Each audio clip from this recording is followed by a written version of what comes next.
Okay. Hi, everybody. I'm Cheryl Megan, the Director of Alumni Engagement at the William Davidson Graduate School of Jewish Education. And we are delighted that you're here with us tonight, joining us for this very important conversation about fertility in the Jewish community. We are recording this, so either you can watch it again or the folks that had to cancel at the last minute can watch it. And it's going to be a good reference piece. We will have it as an internal file at the Davidson School, but anybody who's here tonight, I will give you the link to the recording. But we cannot guarantee confidentiality, so I ask that whatever you share, just be aware of that and mindful, and please do not share anything that someone else shared out of this without their permission. That is, that's important to us for sure. So why are we doing this? We at the Davidson School felt that this was a very important conversation for the Jewish community. And one of the things that we try to do is bring forth the issues of the day for exploration and consideration. Fertility affects everyone in the Jewish community, regardless of what you do or who you are. And it's a basic commandment and expectation of the Jewish people that we will have children.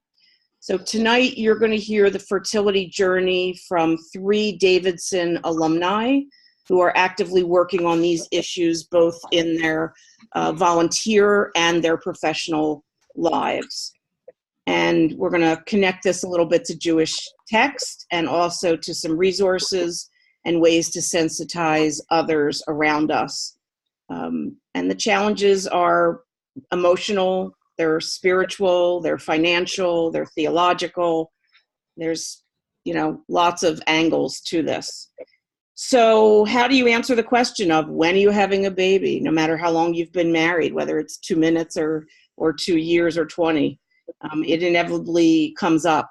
And how can you really be there for someone?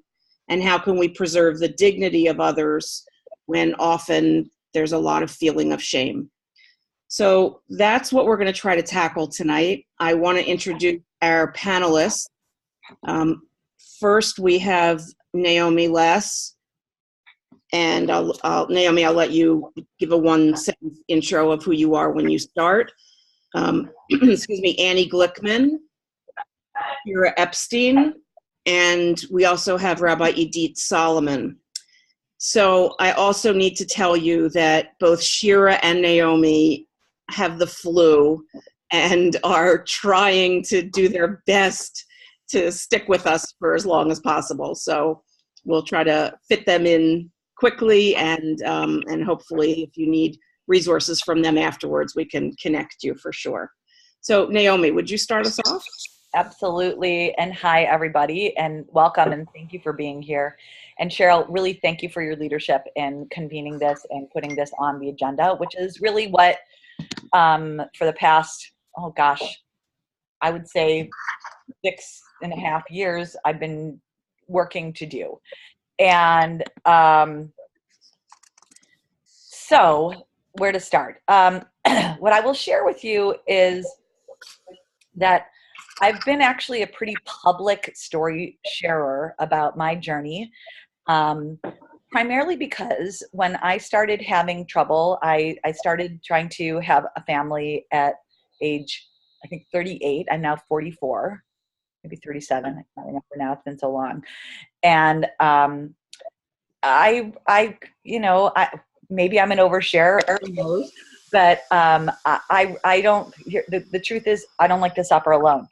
So I immediately started talking to people like, who's had this issue? What are my resources? Where do I go for help? I just started on this path. I'm a Jewish educator. I graduated from Davidson in 2000. I'm one of the worship leaders at Lab Shul.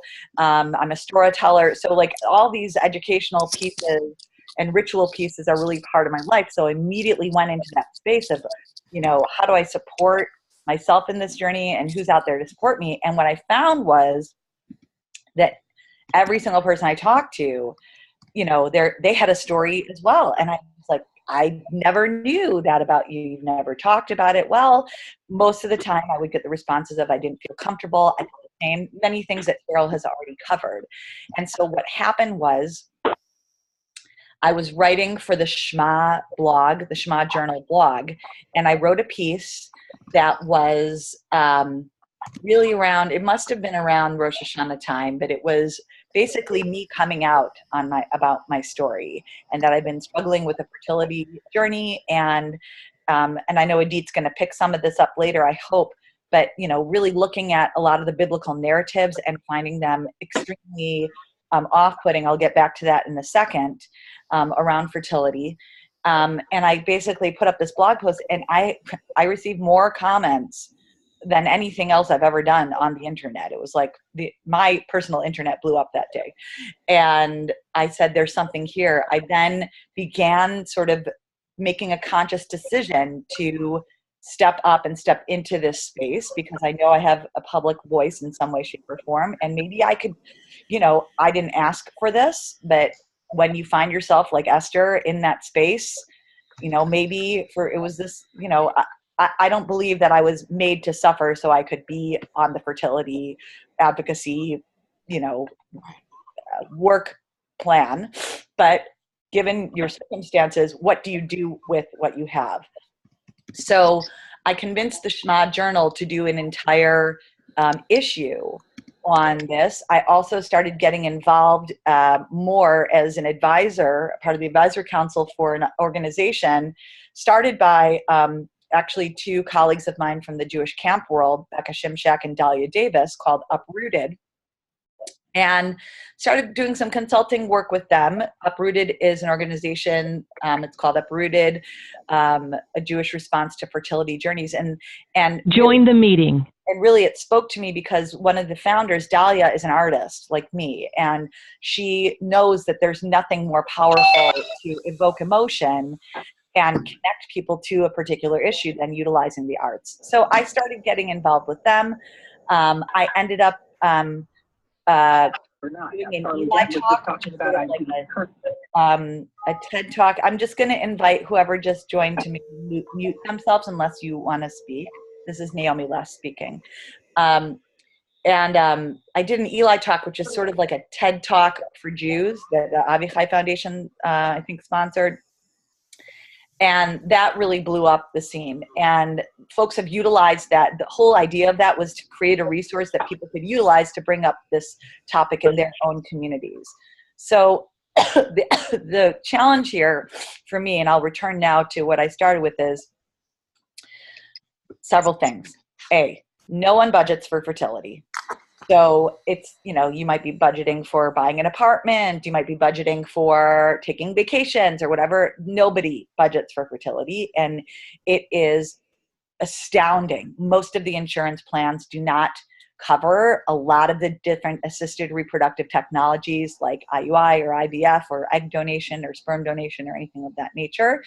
And for an individual or a couple that is really trying to, you know, have a family in this kind of a way, it's financially, it can be crippling. I mean, I've already, you know, I make this joke. I sent my non-existent child to many summers at Jewish camp, probably a year of day school and probably a year of college. So that's one piece. And so I started looking around, and Adit will tell you about her organization and Annie will tell you about hers, but there really isn't that much out there in terms of funding. A few more things are popping up now because I think we're actually doing a good job. We're starting to see more attention drawn to this issue, but there's not a ton of funding out there for people that are struggling with this in the Jewish community. Secondly, emotionally, I was really having a hard time, especially I had pregnancy loss, I had a miscarriage, and I tried to find a Jewish support group and had no luck in New York City. And I was like, that's crazy. Like, this is New York City. Any place in the world that there's going to be a Jewish support group to really talk about these, challenges and spiritual challenges, and it just didn't exist here.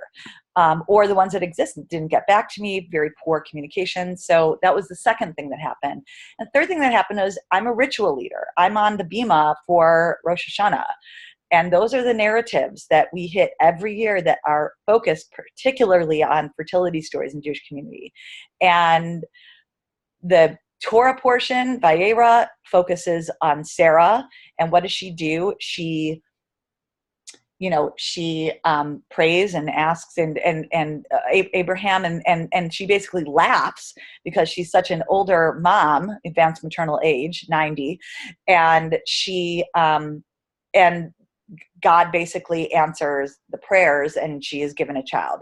Hannah in the Haftorah for that same day prays for a child. The high priest Eli basically says to her, there's a whole thing about him thinking that she's drunk because she's praying without using her words and just like kind of silently to herself. And then he realizes how badly he misjudged her. And he's like, God's going to answer your prayers. And Hannah basically vows to give her son over when he's born to sacred service. So 2 things happened to me. Number one is I was not happy with either of those narratives because either I'm not praying hard enough. The answer is no. Or God is not involved at all in this process. The divine has nothing to do with this. And there's probably other things too that I'm sure ED will pick up on. So that was very dissatisfying to me and very upsetting to me. The second piece that was challenging to me about this was, I'm sorry, I have a little bit of flu head. So the second piece was Hannah made this vow. And I basically made a vow to myself that no matter what happened, I was going to continue working on this issue, whether, I had a child or didn't have a child. And I really did make this sacred vow, not to give my child up for sacred service, but really one of 2 things mostly happens in a fertility story or journey. Either you are able to build a family in whatever way, shape, or form you're able to. And so most likely you'll have an infant and you get consumed with that. And then you sort of, this whole fertility advocacy stuff and support desire kind of falls by the wayside. The second thing that might happen is that you do not achieve having a family. You decide for, you're done, you're financially strapped, you're like, this is it, I don't want this in my life anymore. And then you like close the door on that and you don't want to be involved in the fertility world at that point. So I made a promise to myself that would be the case. And I'm holding true to that. So I think, the last thing I'm going to say is I just want to say, Cheryl, can I say one thing about the performance piece that is happening? Yes, please do. Okay, so and then I'll hand off to Adit to kind of circle back on some of the theological pieces too.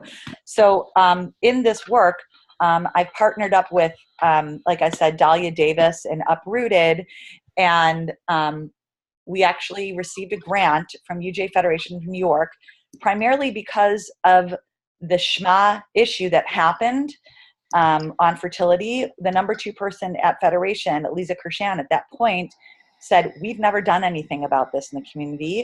This has not been on our agenda. We need to start focusing on this. And basically the Federation created a task force called the Fertility Task Force, which is amazing.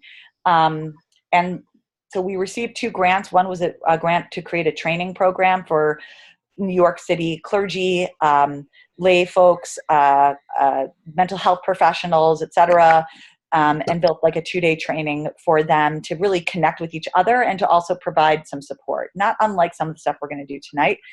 And the second grant we received was for an actual performance piece that uses original songs, dances, and narratives built off of New Yorkers, Jewish New Yorkers and ones that love them, fertility stories, both individuals and couples across the spectrum of Jewish observance or race, ethnicity, you name it,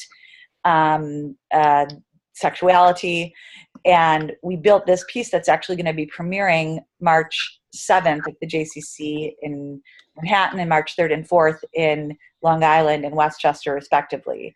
And these are, the idea here is that this will, again, generate attention, give people some real empathy opportunities, and some language to talk about it. So welcome, Rabbi Glickman. So I guess I will pause here, and then if there are questions, I guess at the end, Cheryl, or do we do that now? No, if there are any questions, if you can put them in the chat box, that would be great. We're going to throw the ball over to Rabbi Idit Solomon to talk a little bit about the theological issues and also a little bit about her organization. So, Idit? Thank you. First, just kol hakavod to Naomi. Her work has really been amazing in this field. We were introduced very early on in her work as I was a contributor to that Shema journal, having started Hasidah, which I'll speak about at the end, a year or so before that. But what I was asked to speak about, and which Naomi already brought up, is some of the questions that get raised, which definitely hit some theological points. And I heard in Naomi's story, as well as when she was sharing some of the themes from the High Holiday text that we studied, but they also came up in her story. Often when people are going through this, there's a lot of self-doubt.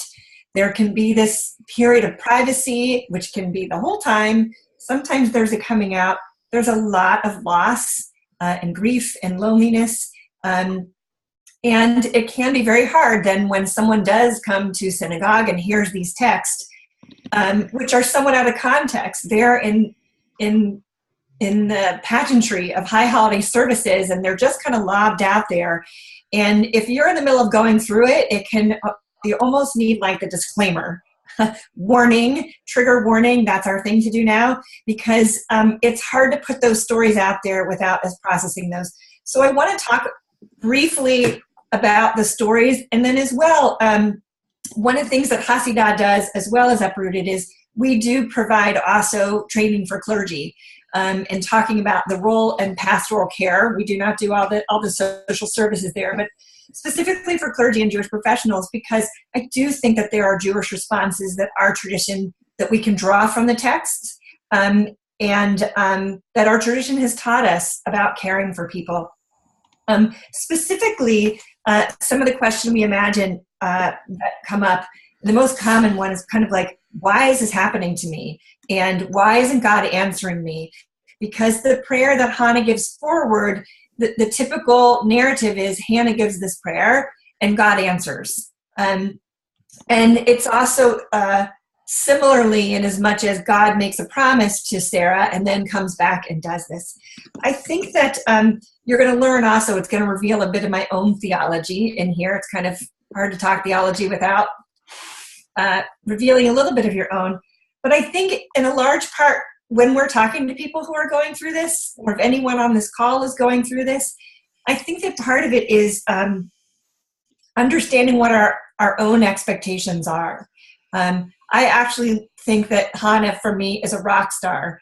But I have read the text behind there. Just to hear the story of her being denied and then her praying and getting answered is really oversimplifying. It's also very much the case for anyone here or out there going through these stories. It's not just that, well, we want to have a baby and we're trying and it's not working. Every story is so unique and very painful. And recognizing that is significant. I think a lot of times when people have these theological questions about why isn't God answering my prayers, or why am I not getting a baby, a lot of times we need to understand what are the expectations of the person asking and what is their situation. And I think that the reality is because I don't think many people truly believe that if we just simply ask the question better of God, or we ask it differently, then it will work. I think it's oversimplified. But what I think it does reveal is the deep longing, and that is what Jewish tradition has embraced, recognizing that Hannah's prayers really represent the most deepest, earnest, meaningful longings that we have.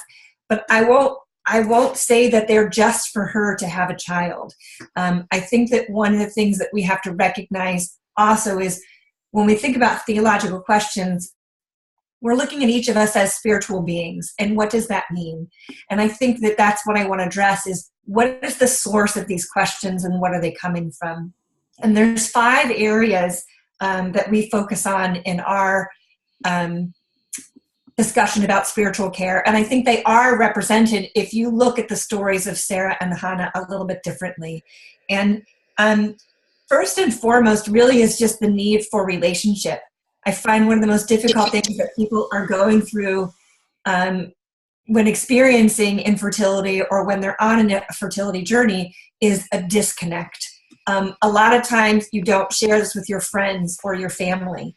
A lot of times this poses a strain on your intimate relationships with your partner or your spouse. And there's a sense of isolation. And I think that that's also in part what is reflected in Hannah's prayer is her need to connect, her need to reach out, her need to be heard. And I think we really need to address that when talking with people in this community is the deep sense of isolation that fertility challenges pose. And recognizing it is personal, but it's also theological. That's where that comes from. Like, where is God? I'm feeling isolated. Am I forgotten? And that's where we can address people. And that's where spiritual care can come from, is recognizing that the connection to God is one of many relationships that are broken. That's why I do love the idea of uprooted. And that idea of akara is because we are separated. We're taken out of place. And that disconnect needs to be addressed. Another one of the major issues that it brings up is just the idea of purpose and meaning. There's a beautiful midrash about Hannah saying, God, you made my body, I'm going to paraphrase, but you made my body to do these things, to have a child, to nurse a baby. If you really intended my body to be this way, then give me a child.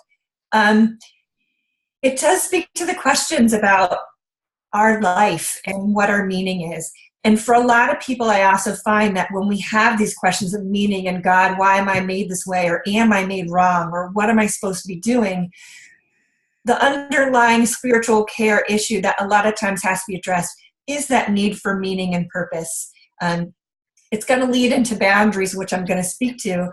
But I think that a lot of times we have a narrative of our life, and we get this from our Jewish tradition, that we're born, we find a partner, we have children, the next generation continues on. And we don't question that narrative, even if we don't have it on our mind or we have children.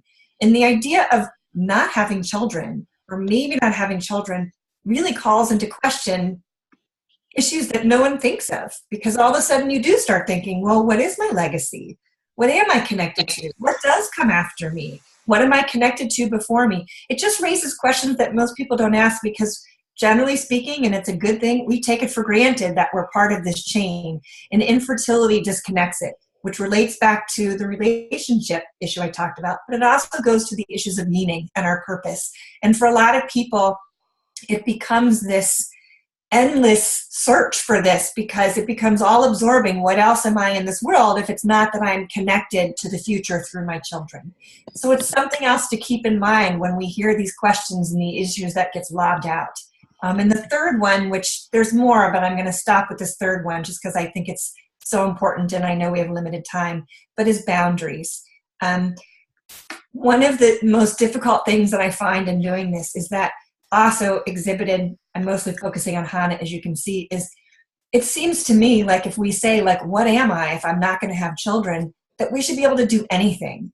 And Naomi brought up the cost. It's also something that is very dear to Hasidah, is removing that barrier.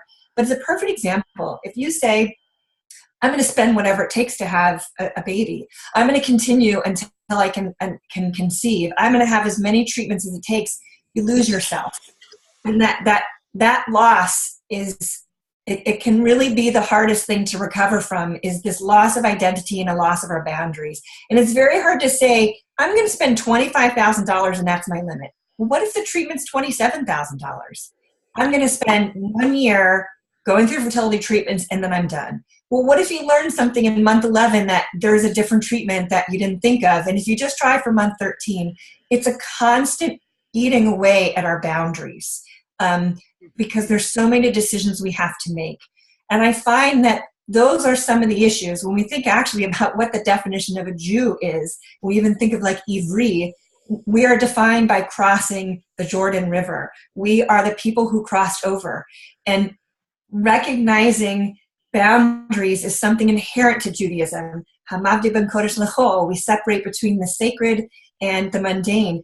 But we also have to have a boundary in ourselves, because without boundaries, we're just lost.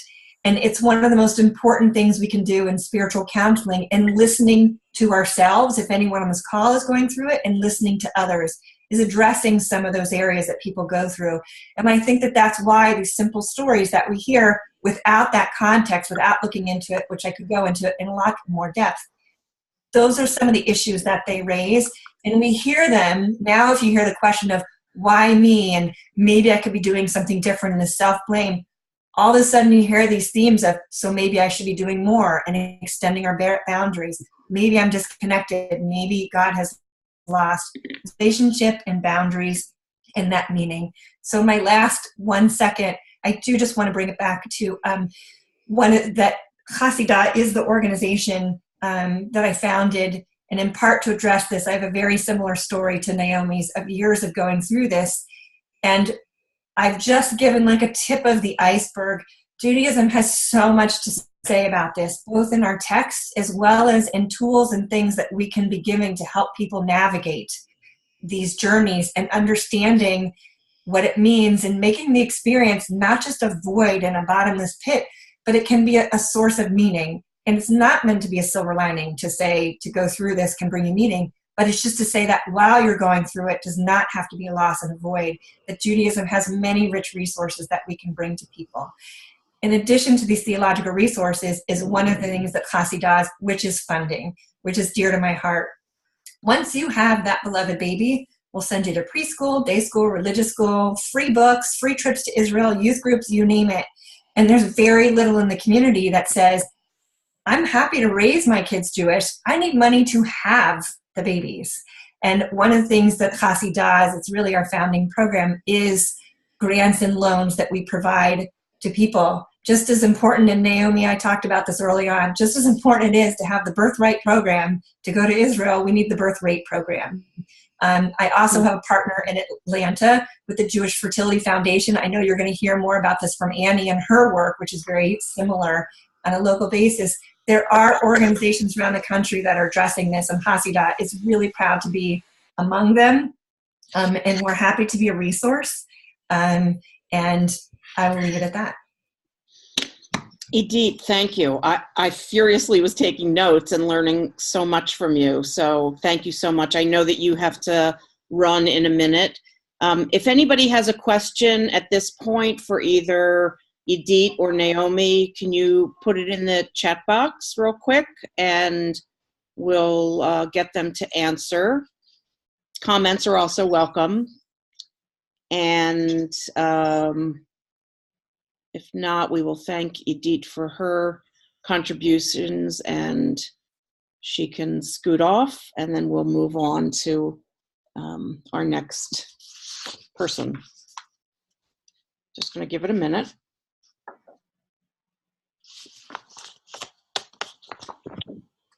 Okay, if there are questions that you think of later, put them in the chat box, either to me privately or to everyone, and I'll make sure that we try to get those answered. Idit, thank you. Dr. Shira Epstein, who is a faculty member at the Davidson School, is our next panelist. Shira. Thank you so much, Cheryl. I'm on the phone because I have the flu, like Naomi, so I will do my best and probably keep this more concise than I would normally. And I guess I'll start with an anecdote that happened last night as I was at Apthorpe Pharmacy to get my flu medicine, Tamiflu. It was very close to it closing. It was almost 9 p.m. And I was listening to the woman, the pharmacist, on the phone, and I could hear only her side, but she was talking about Gonal F. And Gonal F is the drug that I used on the round that I got pregnant with my son. I'm a single mother by choice, and I'll talk about that in the next few minutes. So being a single mother by choice, I didn't have any other way to become pregnant on my own aside from assisted reproductive technologies. So this was already like 9 years ago that I was going through this. But I was listening on the phone and I could hear the tension because it brought me right back.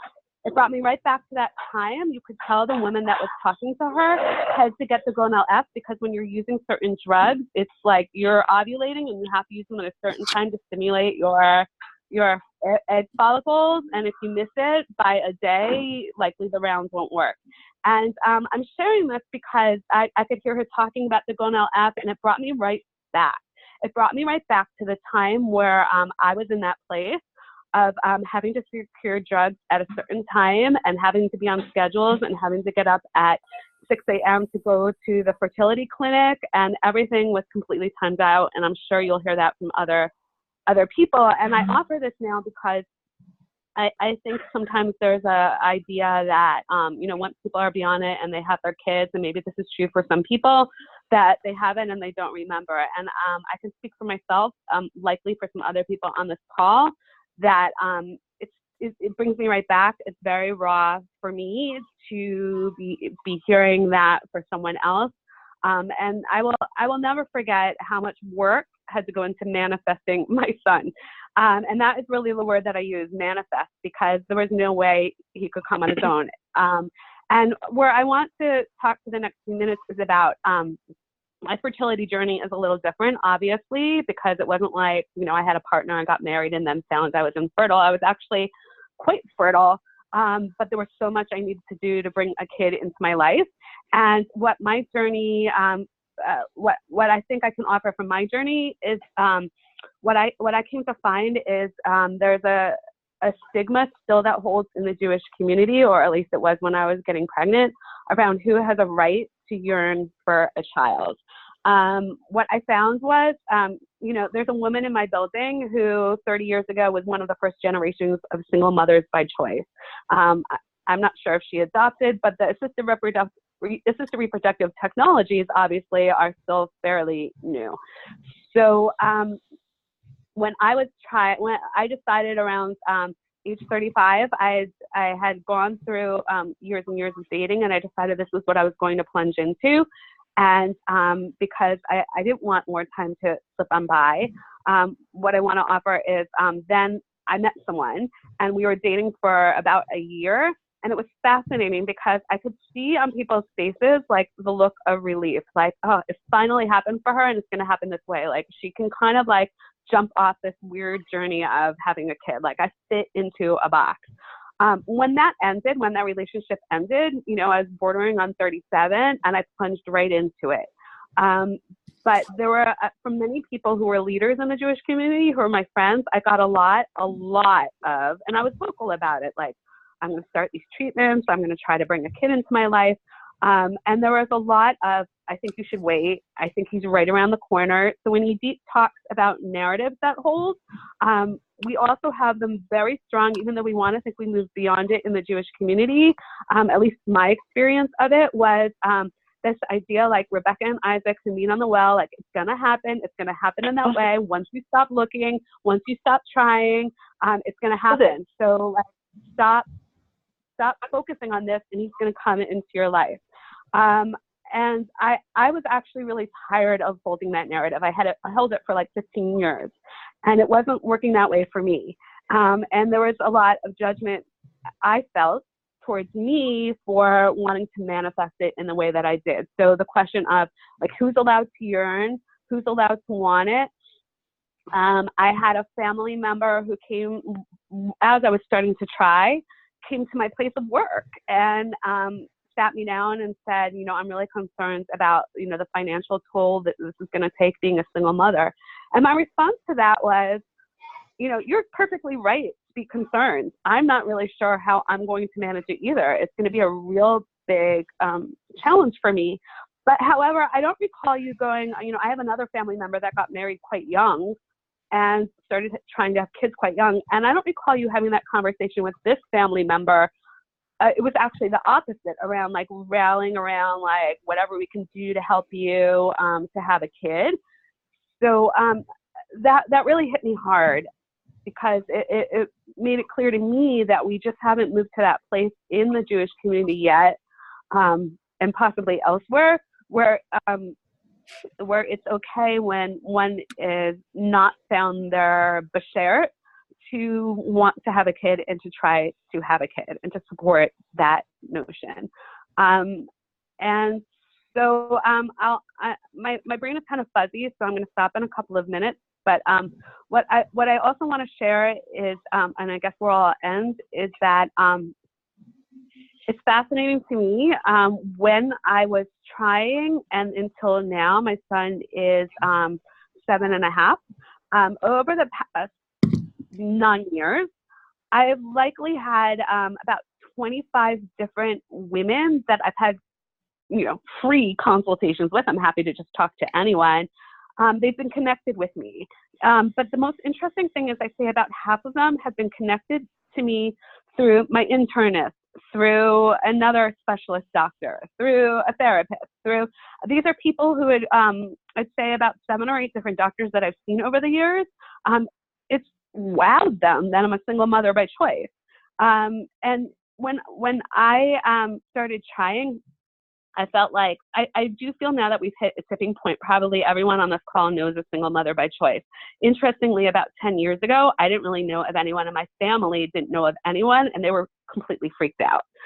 They were really scared of what people would think and judge of our family. And so the most interesting thing is that people are finding their way to me to talk to me through these backward channels, because even though there are single mothers by choice support groups, and I was on one, still trying to find someone that you can talk to and feel comfortable talking to, where it feels a little distant, is very hard to find.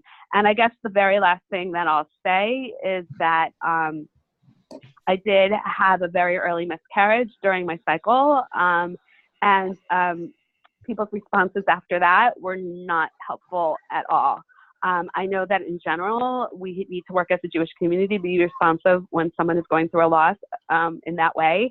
And people's general responses was, well, I think this is a sign and you should stop trying, which is very harmful and hurtful when your body is going through upheaval and you're going through a loss. And there's so much, anytime you're trying, as I'm sure many of you have experienced and know, like you go through, this 2-week period where you're hopeful, and then it's a letdown, and picking yourself up and trying to start again. So I would share there too, to push ourselves as a Jewish community to think about who is allowed to really desire to have a baby. Wow. I'll stop there. Take a deep That was breath. amazing, Shira. Thank you. Yeah. Thank you. You've brought up so many important issues that I just want to take a minute and let everybody absorb that. If there are any other single mothers by choice on the call, or anyone else who wants to jump in at this point, either just unmute and identify yourself, or put something in the chat box. Wow, I don't think I've ever thought about that question of like who is allowed to yearn for child and family. The other thing, Cheryl, that I know we're going to come back to, and maybe Annie can also address, is like the oh so helpful or unhelpful things that people say. Yes. Yeah, I mean, and I listen to Shira talk about people that are like, stop focusing, Mr. Right is around the corner. And I mean, those things are just not helpful, and they're really hurtful. And that's part of, I know, what we talked about in wanting to expose some of this tonight, is just how do we sensitize others and those in our communities. And I know we have educators and advocates and consultants on tonight. Yeah, we really need to do a lot more work with that. And we are going to give you a couple of resources a little bit later. So All right. No comments or questions, it seems, right now. Annie, do you want to Sure. up and Sure, I'd be happy to. And just wanted to say hello to everyone. And Cheryl, also just echo Naomi's words, and that just so grateful that you're bringing this conversation to the forefront for the Jewish community and for JTS and for the Davidson School in particular. This is a conversation that we're having now that we're going to just need to keep talking about. Because it's going to change and evolve. And, you know, in hearing the stories, I just want to share a little bit about my story and where we've come from. And hopefully anyone who's listening tonight or listening afterwards on the recording will not feel so isolated, because I think for my husband, David, and me, for us, it's about reaching out and encouraging others to speak so that we can experience the challenges together, so that so that no one is alone in this process of building a family, building a Jewish family. For David and me, just to take you back a bit, as Cheryl mentioned, I'm a Davidson School graduate, and David is my husband is a conservative rabbi. And we were we're currently in Kansas City, but prior to this, we were in Dallas, and we experienced secondary infertility.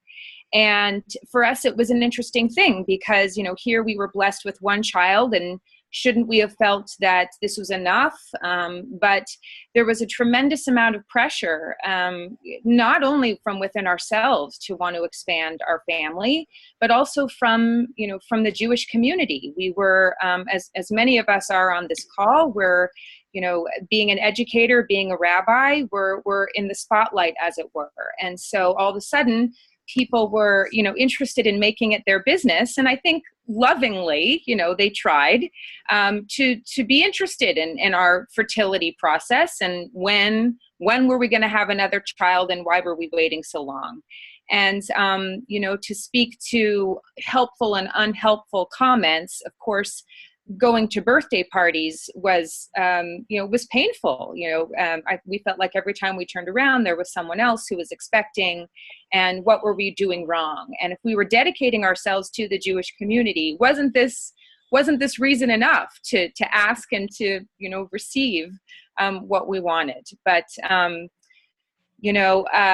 as we know, a lot of things are unexplained, and certainly our journey was for many years unexplained. This was back in 2002 when the support that we received was actually from a church group. I looked around, I checked online, I checked to see if anything else was going on in another Jewish community that we could replicate, and we really found our home and our support from a group that met in a church. I guess I'll clarify, it wasn't a group that was necessarily built on Christian values, but it was a group that was formed, and a church donated the spot in order to have a conversation that was based on Alice Domar's teachings from her book called Conquering Infertility, which I highly recommend to this day. Not faith-based, but really mindfulness-based about what can we proactively be doing to take care of ourselves, that may or may not lead to children, but in any case is important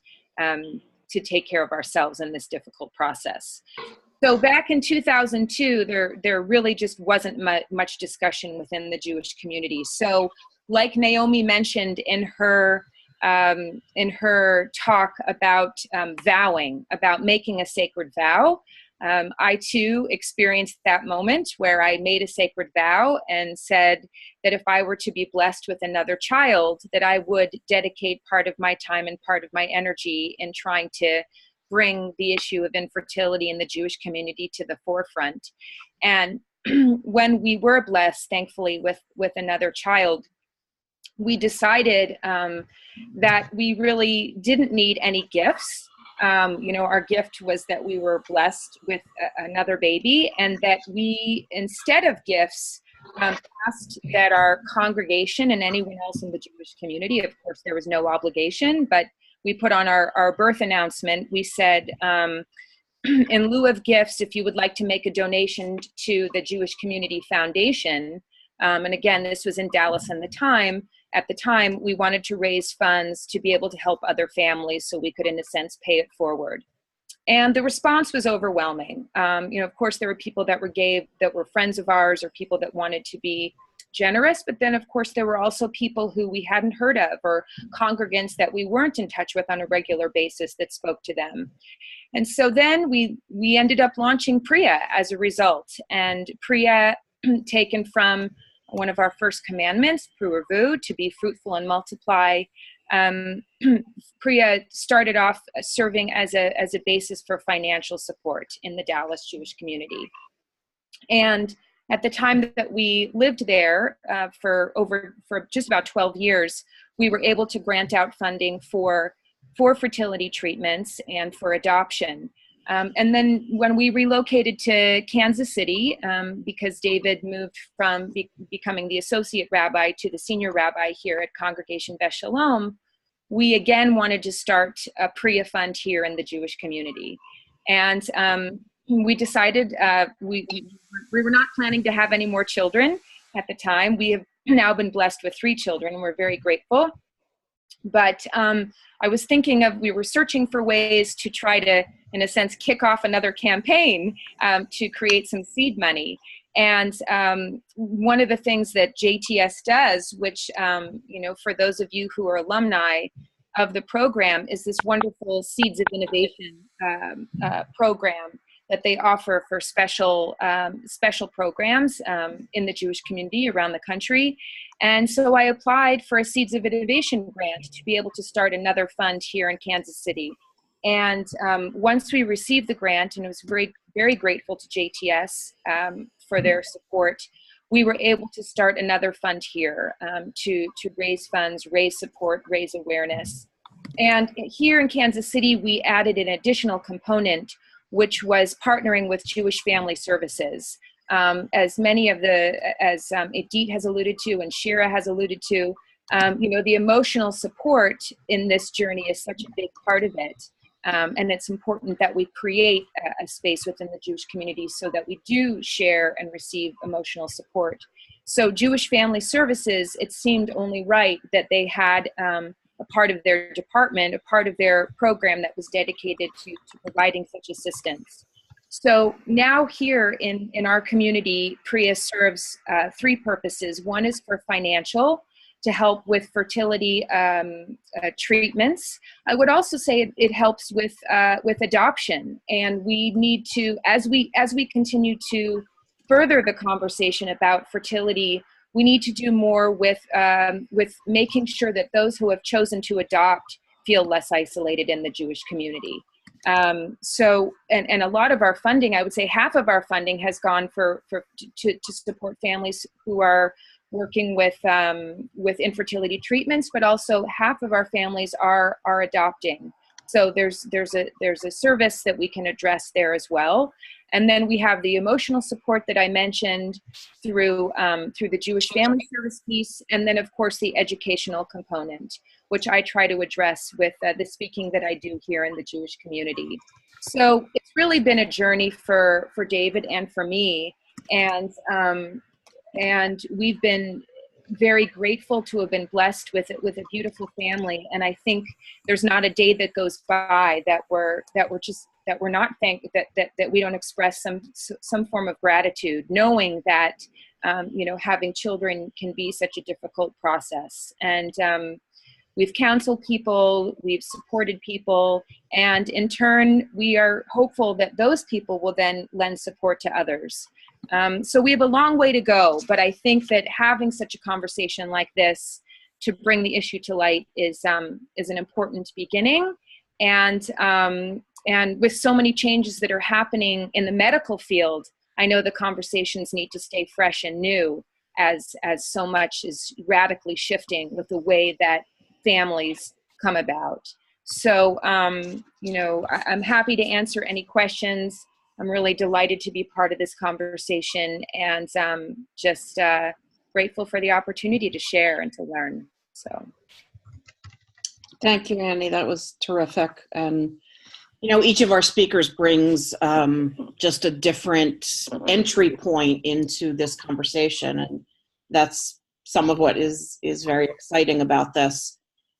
I also want to say that in hopefully a few minutes, Annie, Dr. Dan Court, who is a fertility doctor in the New York area, will be joining us at Annie's invitation. Do you want to just say a little bit about him? Sure. I'm already, I've been on for a little bit. Oh, great. Hi, Dan. Welcome. Hi, how's it going? It's good. sorry if there's a little bit of background here. That's okay. I have also been blessed with little ones, so we totally get it. Okay. Yeah. Before I let you jump in, there are a couple of questions. Okay. Sure. And Dan, mute yourself while we're not talking to you, and then I'll circle back to Annie. Thank you. All right. So Annie or anyone else, what do you think is the minimum needed to start a successful fertility assistance fund at a synagogue or in a community setting? So that's one question. And let's answer that first. So I don't think there's a minimum. I think that, as we all know, as it's been addressed, fertility treatments and costs for adoption are exceedingly expensive. And, it's virtually impossible to cover everyone for every treatment. But it's also, in my mind, it's about lending support, and it's about offering support. And that can be done through a minimal amount. What I found was that once we raised awareness about this being an issue that we wanted to address, there were people who came out of the woodwork who I never would have expected or never anticipated or never would have approached and asked for a gift. But there were people who wanted to come out of the woodwork and share their stories of adoption or infertility issues and wanted to find some way to give back. Or there were grandparents who said, my children went through this for the grandchild that I now have, and I'd like to make a gift. So I think before you even address how much money you think you need, I think starting with raising awareness in your community that this is an issue that you want to address and that you want to start a fund or a way to support the others who are struggling, I think you will be surprised at how much you can receive if you just start to open up the conversation. So happy to talk more in detail about how to start the process, but don't be held back by a certain amount, because the amount is endless, and the support is endless, and it's about it's about beginning the process. Naomi or Shira, do you want to add anything into that? Shira's not with us, unfortunately, anymore. She held out as long as she could, but okay, got it. Thanks. No, I don't have that much more to add. I don't have a lot of experience with this. All I do know is that as somebody who had to really search for assistance, and it is, let's put it this way: I like raising money for other things. I don't like to ask for charity for myself. It is extremely uncomfortable. It was extremely debilitating, and I was in tears every time I had to ask for someone. And I will say that a couple of rabbis stepped up and literally offered me funds. I didn't know that this was happening. I had actually gone in to meet with a rabbi I love and respect to ask for suggestion and help on how I do ask people for support. Mm-hmm. And this rabbi offered me funding from his discretionary fund, which was unexpected. And of course, I was a puddle of tears when that happened. But all I would say is that I would make this as, Edith can share more if you talk to her, and Annie, I don't know what your process is, but I would just advocate for making this as low barrier to entry as possible. If somebody's coming to you for funding, that means they've already been through probably at least one treatment, if not more, because people are proud, and nobody's going to ask for something unless they really need it. And I just know that, like, in some places, if you ask for funding, it's extremely laborious. They make you write down every cycle you've been through, get doctor's notes. Like it's really hard, and it makes you want to just not ask. And if somebody is, asking for tzedakah, they shouldn't have to be stressed or shamed by the experience too. So that's just my vote for, if you do choose to do this, to really have sensitivity around the application process as well. And I'm sure Annie can coach you on that. Wow, that's great. Thank you. So Sharon, did that answer your question? Do you have a follow-up? Anybody else have a follow-up on that before we move forward? Yeah, that was great. At some point I'll reach out when I'm ready to jump in and start something here. I'll reach out. Now I know who to go to. Thank you. Great. Anybody else want to jump in on that before we move? Well, Cheryl, what about the second part of the question? So the second part of the question, Sharon and I just had a little text party to say that we might hold off on that.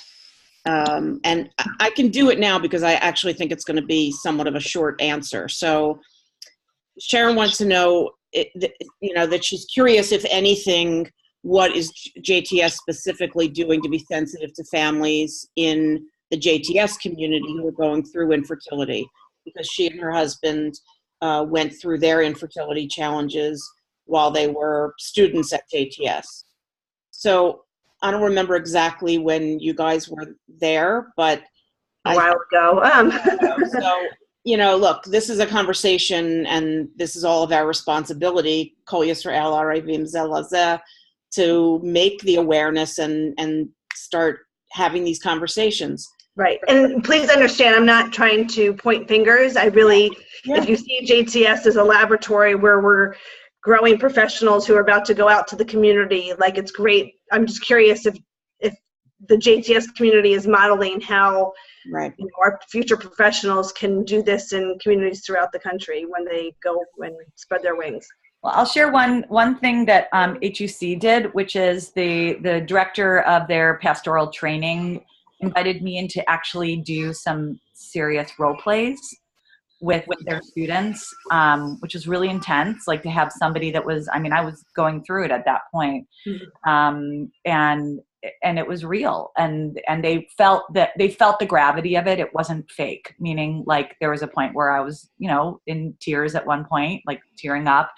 So I think, to me, like, and I know we've worked actually with Michal Springer. She was part of our training that we did for Federation. So I think who Michal is. Michal is the pastoral trainer at pastoral counseling trainer at JTS. And that really hits the rabbinical students. I know, I'm not sure about cantorial or education or otherwise, but I do think she's aware of this, and I certainly don't know exactly what her curriculum is, but certainly from that aspect, I hope it's being addressed there. I also just want to say again, like already, and we do this without thinking about it, but when we are talking about people who are struggling with fertility challenges, it can be an individual or a couple. Right. So we already have to like train ourselves to use that language as well too. That's right. Really good point. So, I can't speak for JTS. I can only really speak for the Davidson School, and that's why we decided to have this webinar.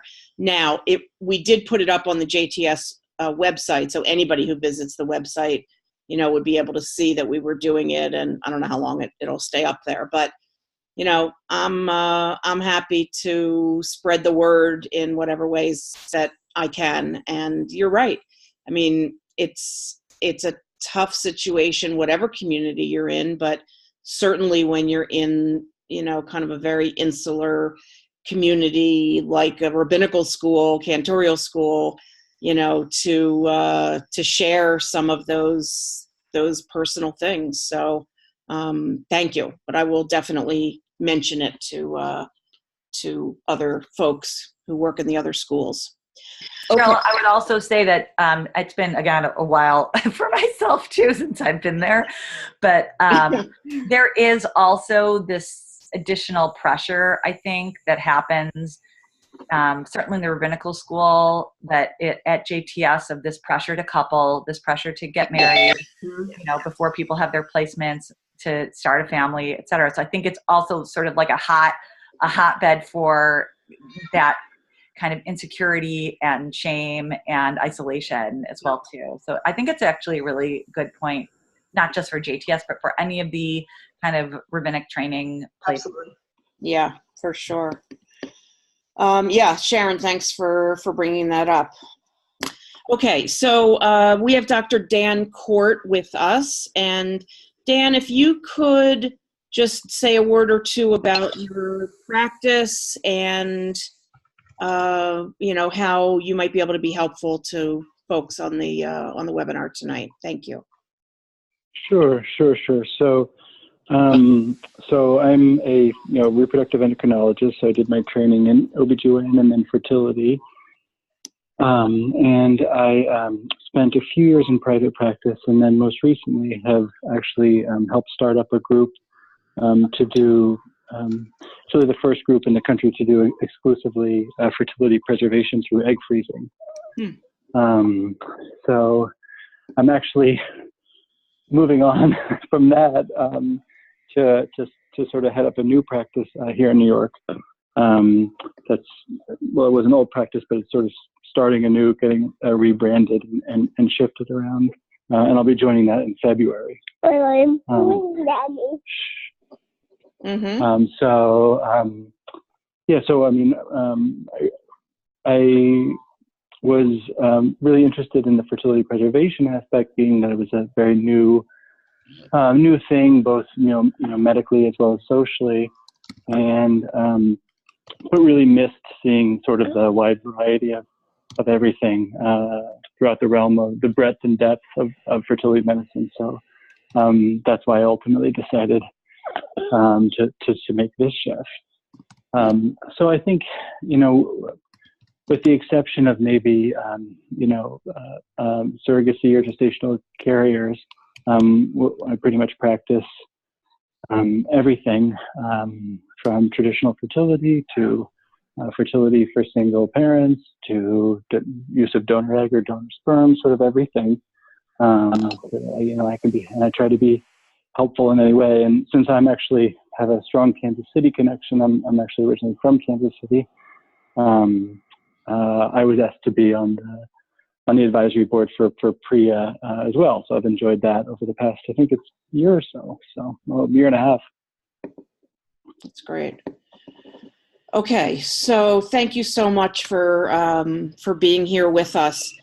If anyone has a question for Dr. Court, great time to bring it in or write it in the chat box. You can write it privately, and be happy to. Yeah, and I'm on the regular phone, so if anyone wants to, they can get my email or personal cell phone would be fine. I'd be happy to follow up with them. Thank you so much. I'll include that in our follow-up email, along with the links to everything that we're talking about, all of the organizations and Naomi's Eli talk and the performance that she talked about. So yeah, we're going to make sure that everybody has information.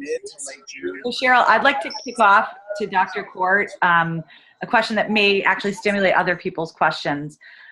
Which is really, it's sort of a statement sort of question, which is, and this is Naomi Les speaking,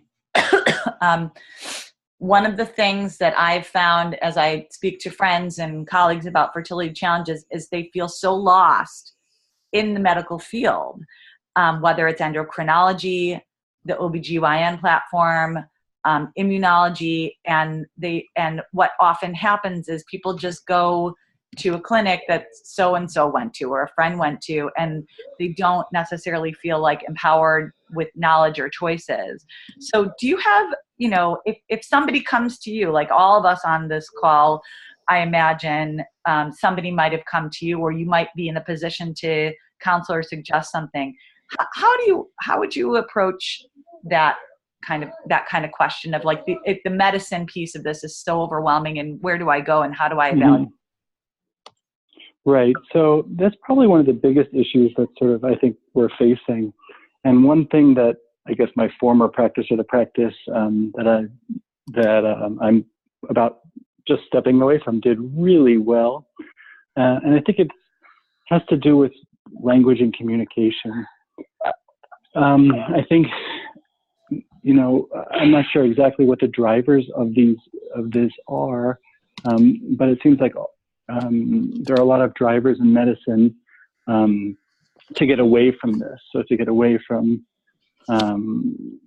not only like excellent communication, but really empowering the patients to make informed decisions. I think a lot of the medical decisions are either, based on medical data, or to be frank, insurance motives or even financial motives. And I think that can often, cloud the individual decisions. So I'm not sure the specifics of the question, but I think that maybe the best way to put it is it's critical that our patients or patients in the community or patients that these groups are counseling are not only well informed but have an advocate. I think that's sort of critical. I mean, I get calls every day from people going to other fertility clinics, just from friends, saying the same thing. And I think this is a huge problem: is that patients basically are lost in the system. Okay, sorry. Just for a minute. Sorry, my wife's not feeling so well. I'm gonna put you down for just a minute. Welcome to the club. So many of us have the flu. Right. Sorry about that. So I think it's critical that a combination of that not only the physicians are advocates for the patients, but use language and sort of a framework and treatment that enables them to have options. Great. Just taking for 1 second. Thank you. Okay. I will say that, Cheryl, there are a couple of programs out there right now, like Uprooted has one. I think Jewish Fertility Foundation has one too, which are sort of like peer mentor guide kind of buddies that you can talk to. I know for myself, I'll just share, like I went through years being in sort of a traditional OBGYN-based fertility clinic. And the reality is I had an immunological issue that I was not able to have a successful pregnancy until I actually addressed that. And I didn't even know the field of reproductive immunology existed until way down the line somebody suggested it to me. It did not come from the OBGYN office. And so I think you're absolutely right that the doctors themselves have to kind of get beyond their own numbers, egos, and be the advocate for the patient. And also getting that peer-to-peer support of hey, there's a lot out there. It seems overwhelming. Let me share what I know. Might be also helpful too. I'm not sure if there's a magic bullet answer. Right. Great. Any other comments or questions before we move on?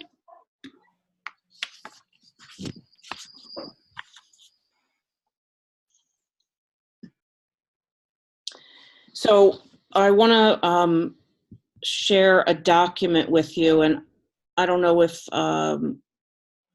Sarah Beth or Naomi, which of you wants to go over this with folks, but if you take a look at this document that Uprooted put together,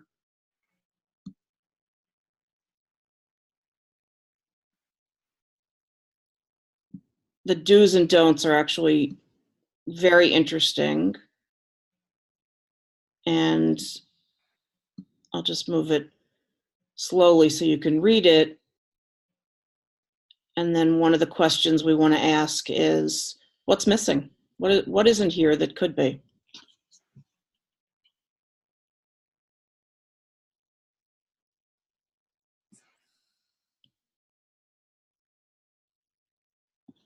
I'm happy to speak. Naomi also definitely can speak.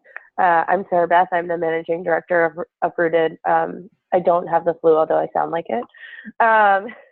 And Naomi, if you're comfortable, you want me to do a little, or you want to do it?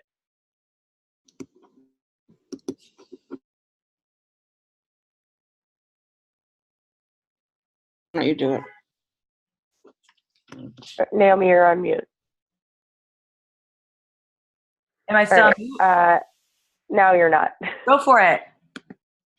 Okay, cool.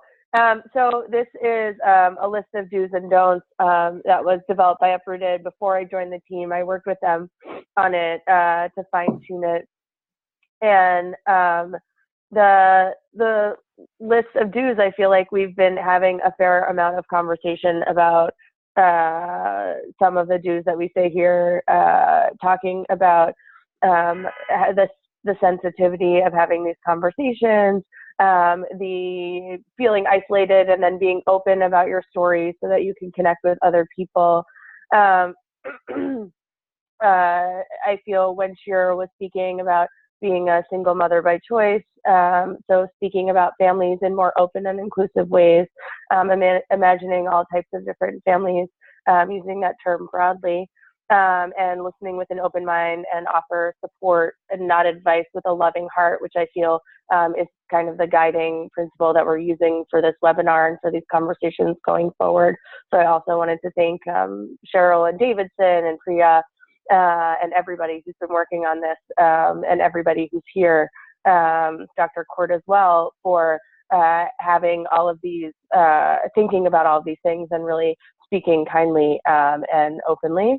In terms of the don'ts, as we were sharing some of our stories, we heard a lot of this stuff as well. There's a lot of deep breaths as you're listening to people talking about their fertility journeys, assumptions that are made, different sort of advice that comes from well-meaning people who haven't had the chance to engage in a conversation like this, how to best deal with fertility, people going through fertility journeys in your community, and also how to present yourself as well. I know Naomi was talking about being a ritual leader on Rosh Hashanah, which is a really challenging time for a lot of people with the narratives that are told during that time. I hope everybody has had a chance to read through what's on the screen in front of you. So is there anybody who would like to offer something that you feel you would like to add? So Sarah Beth, because some people can't see the screen necessarily because they might be in remote locations. So if it's okay, I want to highlight just a couple of the do's and don'ts verbatim. Please do. Yeah. We won't go through the whole list, and this is available. Cheryl, we're going to send this out, right? Yes, afterwards. Oh, Cheryl's muted. I'm unmuting you, Cheryl. Thank you. Okay. Okay. Yes, we're going to send it out with the follow-up email. Okay, so here's the deal. What you should do, and I love, hate, using the word should. You should assume that there is somebody in any convening that you're in that has either had a fertility challenge or struggle, or, I mean, unless you're in a group of tots, I guess, but that has had a fertility challenge or struggle, or that is currently going through it. If you make that assumption every single time you're in a group, I promise you there is somebody that has been through it or is going through it currently, and it will keep you in check. Definitely opportunities to encourage people to speak about this from their pulpit. April is National Infertility Month. Definitely, if you are a pulpit rabbi or cantor and you have the opportunity to speak about this or write about it in your bulletin, definitely do it.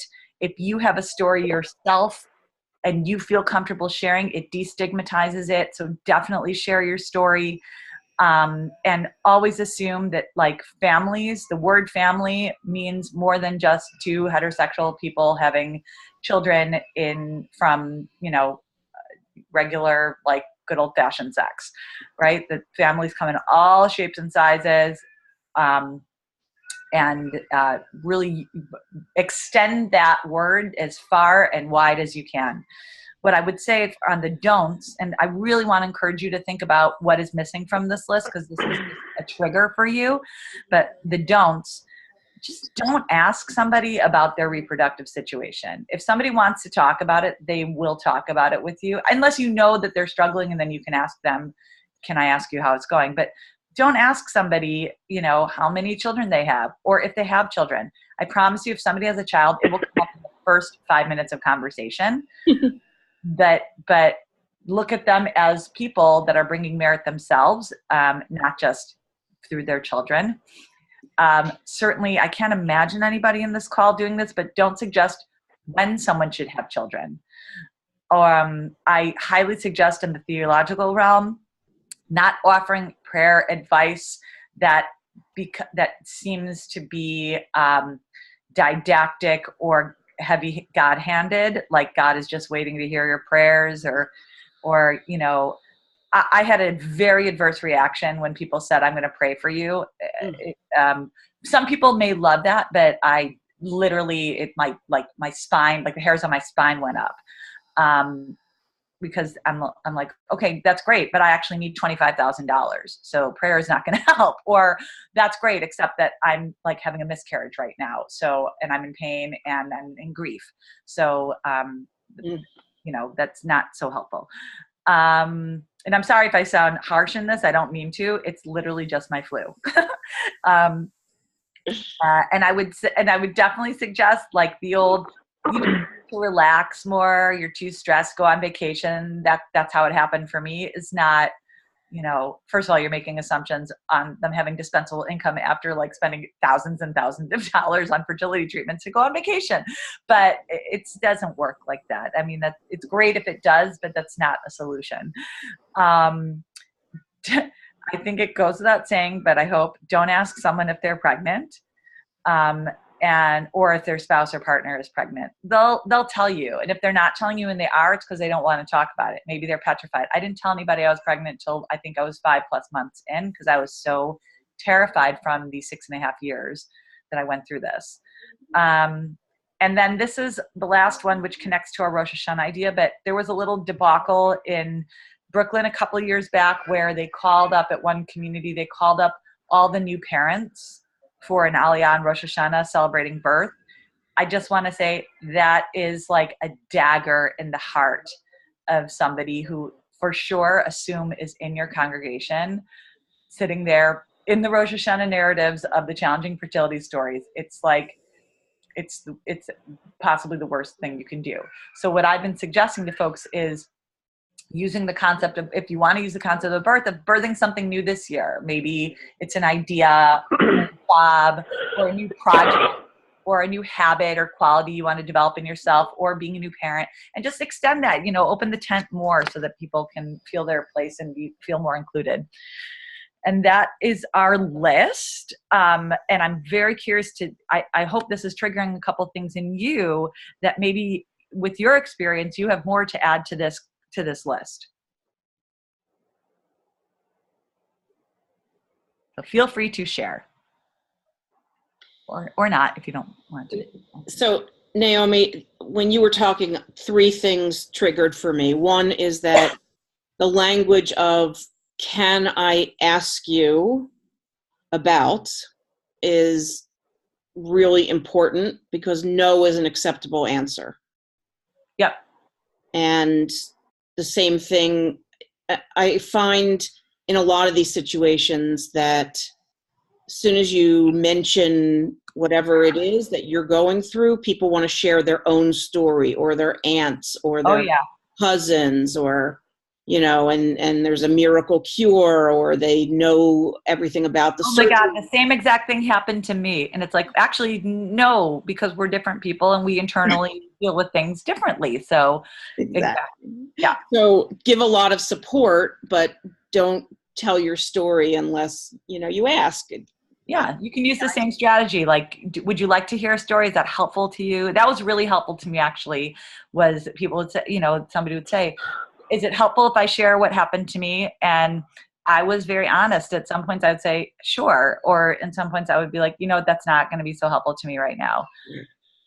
Good. So those were 2 of the things. And the other, and, I want to believe that this would never happen, but I stopped believing that sort of thing a long time ago.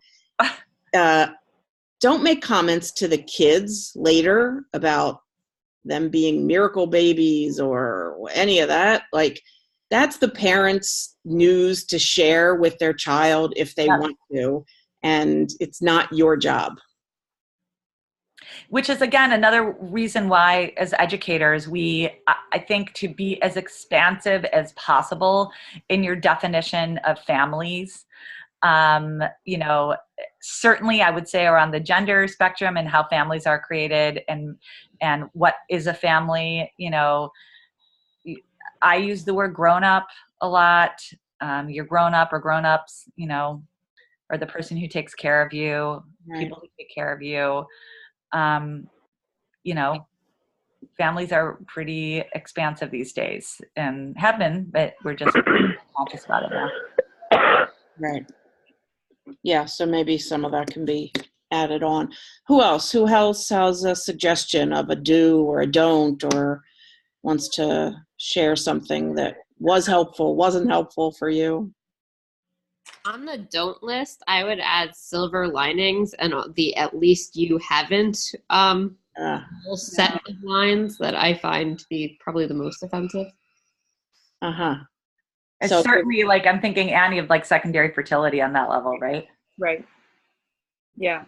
Yeah, right. Because of course, you know, at least you have one. And right. I mean, and we should, and that's of course, but it's also just about that longing, feeling like you have a goal that you want to achieve and you feel like you're failing in that goal. And it doesn't matter if you have 0, 1, 2, it's about you feeling like that you're failing. And so by saying at least this and at least that, it's not an acknowledgement of where that person is. And so, you know, and secondary infertility is very real. And so, you know, it can be painful for both, you know, whether there's no children or one child or a child that's adopted. It's the sensitivity to all that's what's important. Great. Thanks, Rebecca. Anybody else want to jump in with something?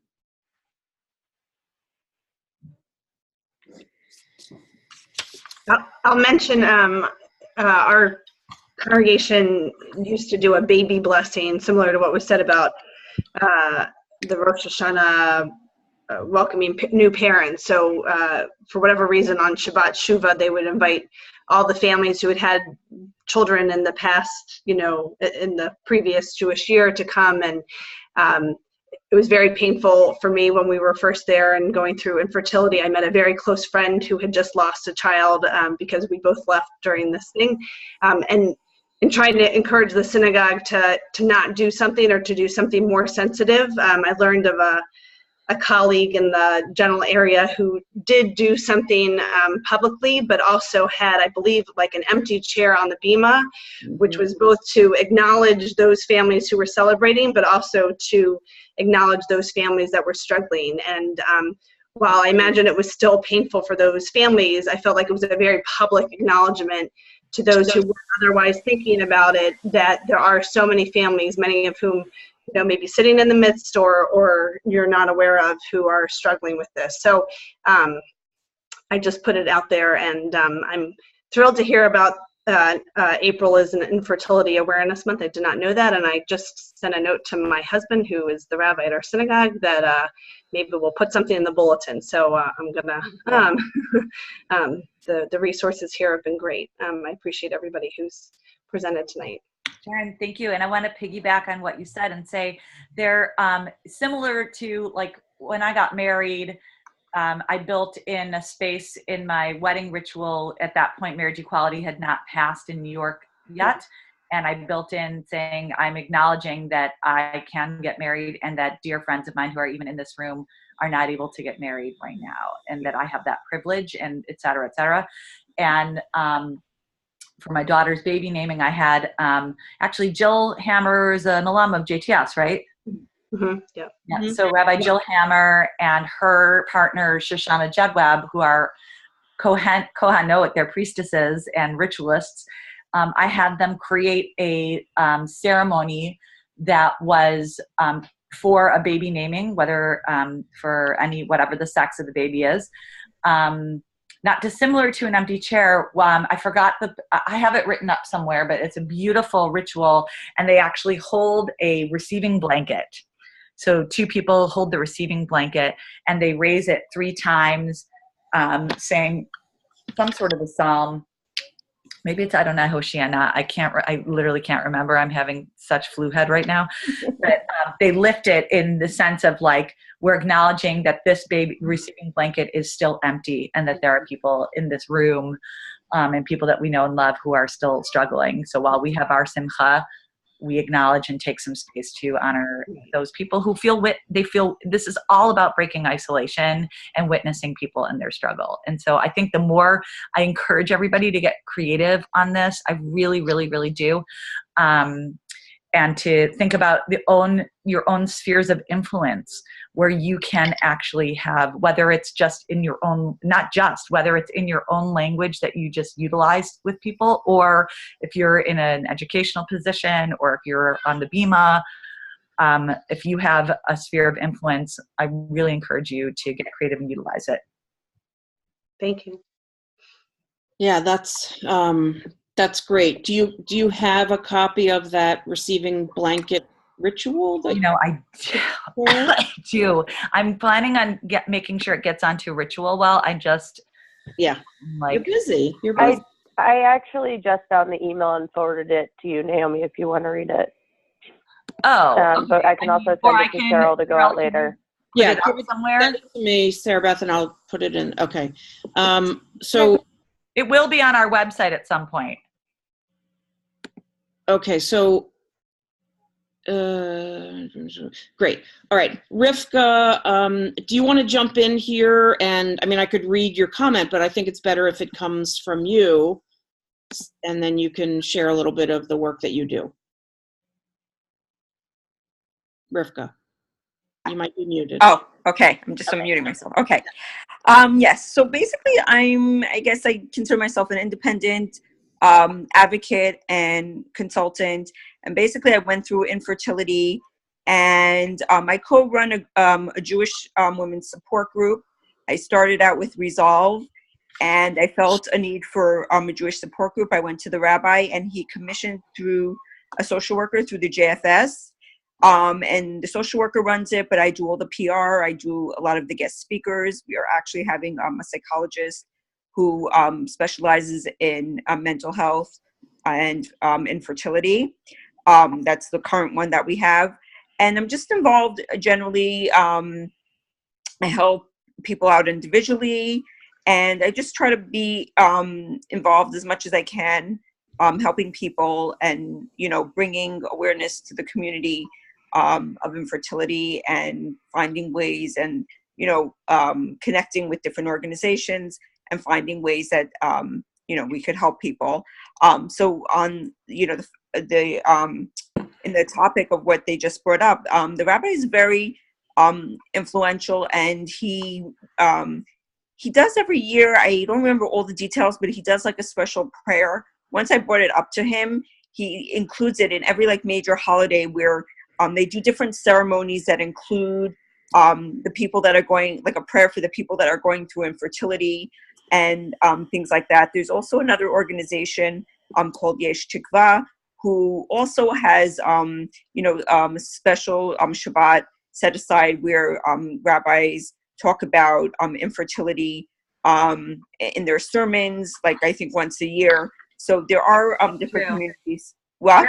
Erin Lieb Smokler, Cheryl, is a good person to follow up with her. I don't know if you know her, or Rabbi Dan Smokler, but she's involved in that annual. Thanks, Rivka, for bringing that up. That annual yes, Shabbat awareness. Yes. Okay. So these are some of the things. So I do have to give. Once we went to the rabbi in our community, he really took it on as a project, and we made a group, and we just did different things. We do have a minor fund that there's a lot of projects that still have to be worked on, but there are other people that have called our social worker and wanted to know more about our group that we have and things that we do. So basically, that's sort of a little bit of what I do. I'm just like a little person in little Boca, But I just, I come here also to listen and to see what people are doing, and, to gain information, to help people. I did have also, I did many years of treatment. I did like 5 years of treatment. I did 6 IVFs, and I did have a baby. And then, I was involved with that for a while. And now that he's a little bit older, I want to, come back and be involved again and see, what else I could do, and, see where else I'm going to go with this. So I just wanted to, put that out there. And anybody who has any kind of ideas or questions or anything like that, I'm very open to, whatever I could do to further the cause. I feel very strongly about it. And, I'd like to be involved. So that's, I guess, my little piece, if anybody has questions or whatever. Thank you, Rivka. I really appreciate that. Before anybody jumps in, if you can send me the contact for Yesh Tikva, Yes. and if you have the smokers information or that Shabbat. I know basically Ellie Haler Salomon and Gila Block, they're like the founders. I'm not familiar with the other rabbi, but I could definitely put you in touch with the other people that I know that run it, and Okay. they maybe put you in touch with the rabbi. That would be great, because I want to get as many resources collated, together, so we can send out to everybody. Thanks. Okay, that would great. be terrific. All right. Who else wants to jump in? Anything we've talked about tonight? We're coming towards the end of our time, but I want to make sure that anyone who wants to speak, ask a question, get support from the group has a chance to do that.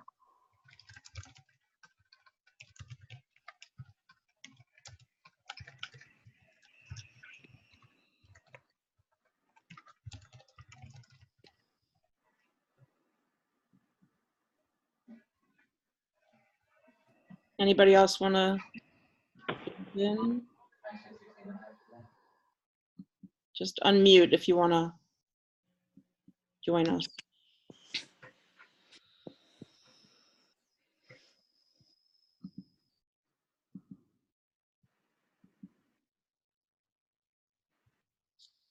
All right, let's do one Cheryl, more. I just want to offer that not everybody who works on this wants to be,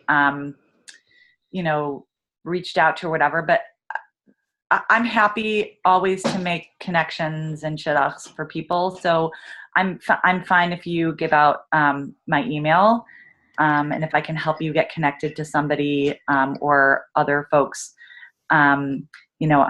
My pregnancy in the end was an egg donation pregnancy, and that's a whole nother conversation in the Jewish community of, I will just say somebody was like, so are you converting your baby? I'm like, why would you ask me that question? So there's this layer after layer of people just don't know what to say and how to respond. So I'm really happy to, if you ever have questions, and I don't want to speak for anybody else, but you're welcome to share my email. Great, thank you. Yes. Okay, so actually, if I can, to add to that, so I forgot about that whole part. But basically, to add to that, I did a lot of halachic research, and I consider my specialty third-party reproduction and halacha. So, and this is also like very, like Naomi was saying, in the community, it has a big stigma, and this is something also I feel very passionate about. So, yes, the same thing. Anybody could contact me about that. There's all different ways, and there's all different ways to have children. I have people contact me, all different kinds, single mothers by choice. I really related to that also. And any third party reproduction, even though I deal a lot in the religious community, but I'm definitely equal opportunity. I grew up in the religious community, and it's a long story, but basically I feel very strongly about that, especially people, to advocate for them, because there's a big there's not a lot of knowledge. It's not widespread, the knowledge and the understanding that a lot of things are allowed. People think a lot of things are not allowed.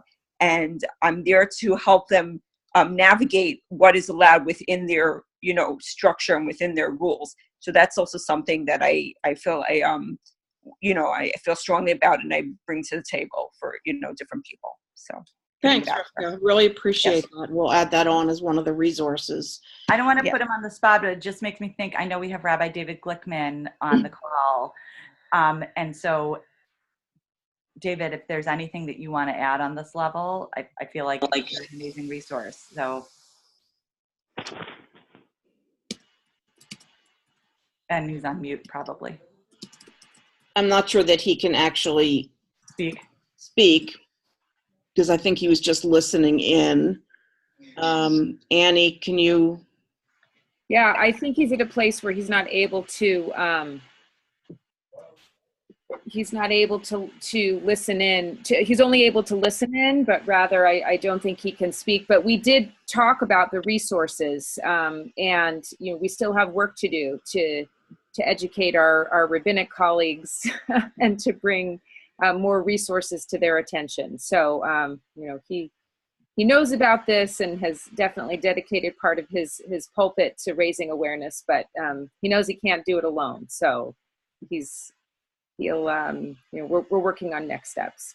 Sure, and I'll thank you, and I will also share that Rabbi Abe Friedman, who's in Philadelphia at a conservative synagogue, is very open about his journey and speaks a lot about this from the pulpit too. And I want to say that he went to AJU, to Ziegler, but maybe Sarah Beth is nodding, but that's okay.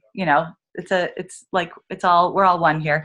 So he's not a Davidson alumni, but he and I know each other from Camp Ramah Jerome, and wonderful. And so he's another person, Cheryl, that we can share his name too. I actually spoke with him about that. So he's okay with that? Yeah, he speaks publicly about this. He was part of our training for clergy. He shared his story too, and especially because there are not a lot of men that talk about their story, right? Too. So, and in some ways, I'm not going to say it's harder, but I believe there's probably an overlaying of a larger stigma on men sometimes on women. It depends. So, for sure, yeah. Okay, so Annie, any last thoughts that you want to share? You're good? Yep, I'm good. Just as much as we've covered tonight, I really think that it's just the tip of the iceberg. So again, I encourage us all to think about how we can keep the conversation going. And Cheryl, I just again want to just express my gratitude for bringing us all together to have this important conversation and to document this and to share resources, to collect resources and to share. So thank you so much for the opportunity. And Cheryl, I'll just say again, if you want to send out the information, if people are in New York City and want to come to the performance, either Westchester, Long Island, or JCC Manhattan, which I think is going to sell out, so make sure you get tickets quickly. Great. It would be absolutely delightful. There's going to be a talk back afterwards, and I think there's going to be a lot to talk about. So. Yeah, sure. Yeah, so let me just, I have one commercial message, and then we'll wrap up, and there will be a follow-up email with links to the recording and all of the organizations, the people, and everyone. So that'll be great. If anybody has any other resources that they think could or should be included, please just email me. So my commercial message before we end is that the Davidson School is starting to put together alumni circles, which are conversation groups around particular topics, and we'll be starting with 2 of them. One is for those who are considering retirement within the next 5 to 7 years. I know lots of us would like to be in that group, but I think it's more for people who are actually going to. And the second one is on gender in the workplace. And that's for anyone who identifies as female. And these will be ongoing conversations of what's happening, how we can support each other, the resources that are available. And frankly, there, I think, will be some crossover between the fertility issue and gender in the workplace. I mean, the family leave policies and, all the things that we've been striving to make happen and put together. So I'm excited about all of that. I just want to thank everybody for being here. Our panelists, Naomi, Shira, Annie, and Dan, Rivka, Edith, everybody. I really appreciate everybody being part of this, and all of you who shared with us or asked questions. The bottom line is that people need to they need to know where to go for help, for support, for understanding. And part of what our sacred task can be is helping connect people to others and really challenge the assumptions that people have about what a Jewish family looks like. And, you know, I hope that what you take away from tonight is lots of thinking and information, but also that your lens of inclusivity and sensitivity has been sharpened, and that you'll help pass that on to other people. So thank you, everybody. Good night. Thanks, Cheryl. Thank you, Cheryl. Thank you all. Bye-bye. Annie, if you want to stay on, or Naomi, whoever.